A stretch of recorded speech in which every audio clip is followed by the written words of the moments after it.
هاي. المفروض النبرة تكون دافئة ومشوقة كما يطلق سلسلة وثائقية، يعني ChatGPT بيقول لي كده بس مشوا معي الدنيا برد والساعة 12 والناس نايمين فعايزين نخلصوا الدنيا تمام. أهلا بكم في الحلقة الأولى في رحلتنا مع أعظم اختراعات القرن العشرين. اختراع غير كل حاجة من طريقة حربنا إلى طريقة حبنا إلى طريقة تعاملنا إلى طريقة لعب أطفالنا، اسمه الحاسوب. بس قبل ما ننط للشاشات الذكية والذكاء الاصطناعي، أنا اللي أنا عارف إنك أكتر حاجة متشوق عشان تعرفها، خلينا نرجع للبداية الحقيقية. لما الإنسان كان قاعد فوق مكتبه ماسك قلم كراسة ويحسب يغلط ويحسب يغلط ويحسب يغلط، قال لنفسه طب ليه ما خليش الآلة تحسب بدالي. هو ما كانش عايز الآلة تفكر ولا حتى تحب ولا تفهم ولا أي حاجة، كل اللي عايزه آلة تحسب صح، آلة متغلطش، آلة بتشتغل اليوم كله. فكانت أول خطوة في الحاسوب، الآلة الحاسبة. بس مش زي اللي في تلفونك حاليا، لا، دي كانت ضخمة وبطيئة وميكانيكية، وفي قلبها بذرة الفكرة اللي هتخلي العالم كله يتغير حرفيا بسرعة البرق. طيب ازاي نخلي الآلة تحسب؟ الآلة في جوهرها غبية، مش بمعنى السخرية، يعني مش عم بتريق عليها أنا، لا، لأنها فعلا مش فاهمة أي حاجة، هي مش فاهمة ايه ده، مش عارفة رقم 5 ومش عارفة كلمة الجمع، مش هتعرف تفرق بين الصح والغلط. كل اللي هتفهمه حالتين بس، في كهربا ولا مفيش كهربا. لو في كهربا هنسميه واحد، لو مفيش كهربا هنسميها زيرو. وتهيألي إنك كده فهمت معانا إحنا رايحين لفين. أيوة، إحنا بنشرح النظام الثنائي.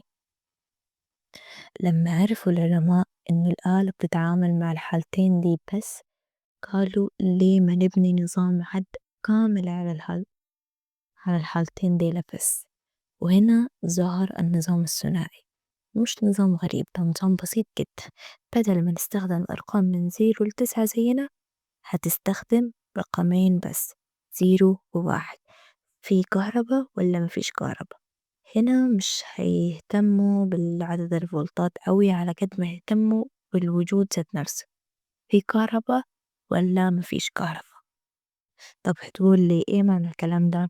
هقول لك، لو الكهرباء كانت أقل من نص فولت في الدوائر الكهربية أو في الدائرة الكهربية هي في الكمبيوتر، لو هي أنا طبعا هشرح لكم الدوائر وين وهي بالضبط تشتغل ازاي بس في الحلقات القادمة. لو كانت الكهرباء دي أقل من نص فولت، فهي معناها إنه دي صفر، قيمتها صفر. لو كانت الكهرباء أعلى من 2.5، دي معناها إنها واحد. طيب هتقول لي ما بين النص و2.5، هقول لك دي عبارة عن ضوضاء، نويز في الدوائر الكهربية. الكهرباء في الدوائر الصغيرة جدا مثل شرائح السيليكون في المعالج مش نظيفة، فيها تقلبات في الجهد وبتدخل في الكهرومغناطيسية وفيها حرارة تغير كده.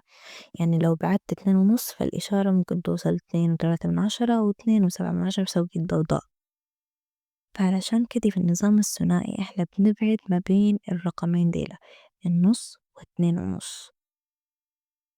بنحاول إن نبعد يا أقل من النص أو أعلى من 2.5، أو أقل من الواحد أو أعلى من 3 فيما معناه يعني. تمام. الخلاصة عشان نمشي من الحتة دي، لو الكهرباء كانت 2.5 أو نص لحالها، لو كانت يعني بين الرقمين ديل أو هي في الرقمين ديل ذات نفسها، الآلة مش هتقدر تفرق بدقة بين الحالات، والغلط هيبقى عالي جدا والجهاز هيبقى بطيء وغالي وغير موثوق. أما بالنظام الثنائي اللي احنا قلناه اللي هي المفروض أقل من نص أو أعلى من 2.5، 0 أو 1، التمييز هيكون سهل في الكهرباء أو مفيش كهرباء. التصنيع هيكون سهل والأداء عالي والموثوقية هتبقى ممتازة. علشان كده الاختيار ما كانش عشوائي على فكرة، هو كان حل عملي ذكي. المشكلة فعلا كانت حقيقية يعني بالمختصر المفيد احنا نتحكم في الكهرباء علشان ما تكونش بين الرقمين ديلا، عشان هما بيعملوا لنا دوشة في النويز والكلام الفاضي ده. تمام. طيب احنا كده اتفقنا، 0 مفيش كهرباء، 1 في كهرباء. طيب ليه اخترنا الرقم 1؟ ما كان ممكن ليه اخترنا رقم 1؟ كان ممكن نقول الجهد ممكن نخليه 7 فنقرأ رقم 7. ببساطة لإنه الآلة مش دايمًا تقرا صح، ممكن يكون 7 بس هو وصل 6.7 مثلًا، الآلة مش هتقرا الرقم هيبقى مش مفهوم بالنسبة لها، لكن إحنا بنعمم الواحد، يعني واحد فيه كهربا خلاص مش حدد. وهنا مربط الفرس، الحتة دي تحفة يا جماعة، تحفة. الصراحة ما بحثتش لأن أنا لي أسبوعين أو مش هقابل الصراحة لي فترة طويلة بحاول ألاقي فكرة للفيديو دوت واتشتت كتير، مش كنت عايزة أتشتت أكتر بس هحاول يعني إن أنا أفهمكم بسرعة. تمام، يعني هنا كده لو إحنا قدرنا نخلي الكمبيوتر يحدد السرعة، يحدد الجهد بدقة، يعني 7 يعني 7، ده معناها إن إحنا فتحنا بوابة جديدة للأكواد والاحتمالات، ومش بس الباينري مش بس الزيرو واحد، لأ إحنا فتحنا بوابة جديدة. بس هل في ناس هتعرف تعمل الموضوع ده؟ هل في ناس تعرف تعمل كمبيوتر يقدر يقرا الجهد بدقة عالية فمنضطرش إن إحنا يكون عندها هاي البدائية زي الباينري سيستم؟ مش عارفة، أتمنى إنه حد فيكم يكتشف الموضوع ده ويكون هو دي السابق في الموضوع ده. نرجع لموضوعنا، الصفر والواحد مش أرقام على فكرة، زي ما احنا اتفقنا دي رموز. واحد كهربا، زيرو مفيش كهربا، واحنا اللي بنقرر. يعني مثلا لما تاجي سلسلة أو كود 0 1 0 0 0 0 1 0 دي معناها إنه ده الحرف A. هو مش كده، دي مش حقيقة، احنا اتفقنا هي تبقى كده، دي مش حقيقة. يعني احنا اتفقنا إنه دي بتدل على الحرف A. مثلا 4 وحايد أو 6 وحايد أو 10 وحايد دي معناها أبيض في الصورة، أو المربع ده أبيض اللي هو المربع ده في الصورة لونه أبيض، إحنا اتفقنا إنه كده. وهكذا يعني الكمبيوتر بيشوف نفس السلسلة بس هو مش عارف دي حروف الألوان ولا حتى أمر، هو بس بيعمل المكتوب ليه. الذكاء مش في السلسلة، الذكاء في الاتفاق اللي احنا عملناه على المواضيع دي كلها. يعني احنا اتفقنا كلنا انه السلسلة دي بتمثل الحرف ده، او السلسلة دي بتمثل الامر ده، او الكود ده بيمثل الصورة دي كذا يعني. فهمتوا؟ او اللون ده معلش في الصورة لانه انه مش مهم خلاص يعني. كمل عشان مش هتشتت تاني. كل شيء بدأ من هنا.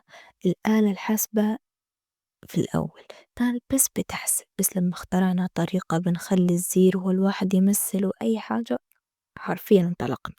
صور بقت من أكواد من الزيرو والواحد، الموسيقى كذلك من الزيرو والواحد، البرامج أكواد من الزيرو والواحد. كل ده مرتب بقواعد، لما تفتح الصورة انت مش بتشوف صورة، انت بتشوف مليارات الخانات من الزيرو والواحد مرتبة في نمط معين. في الختام لحلقتنا النهاردة، النظام الثنائي مش سر تقني، هو اختيار ذكي لحل مشكلة بسيطة. يعني كيف نخلي آلة غبية بتعمل أشياء ذكية؟ والإجابة كانت بسيطة، نعطيها لغة بسيطة ونعلمها قواعد ونتفق كلنا إحنا على القواعد دي، كلنا نجتمع في الموضوع ده. فكلما شفت شاشة بتنور أو تسمع صوت بيطلع من مكبر، أفتكر الموضوع ده. خلف كل هذا سلسلة طويلة من الزيرو 1 0 0 1 0 0 1 أبطال التايتنز لو فاكرين. م، لسه ما جدي، معلش مشولي. كل واحد فيها جزء من حكاية، حكاية الغباء اللي تحول لذكاء ببساطة لأن الإنسان قرر إنه يصنع منه ذكاء خارق. المفروض يعني إنه في الختام النبرة تكون واثقة وواعدة ومتحمسة وكذا، فمشولي إنه حد مش عندي حليب تأبك أو دي كانت الحلقة الأولى من سلسلتنا، من سلسلة السلسلة بتاعتنا أكواد معلش عدولي. دي أعظم اختراعات القرن العشرين. الحلقات الجاية هنكتشف إزاي أول لغة برمجة وأول نظام تشغيل وأول وإزاي بُني عالم كامل من فكرة واحدة الزيرو والوحايد، وين الزيرو والوحايد دي بتتحط وين، وإزاي بتشتغل، وإزاي بيبدأ ده كله من ضغطة زر واحدة، وإزاي النظام بيشتغل، وإزاي الأكواد دي بتترتب، وإزاي بنفرق بين الصورة والصوت والحاجات دي كلها مع إنه الأكواد مكونة من نفس الرقمين الزيرو والواحد. ده كله بنكتشفه في الحلقة الزادية معلش الحلقة الجاية، معلش عدولي مش قادرة أعمل مونتاج، معلش عدولي. سلام.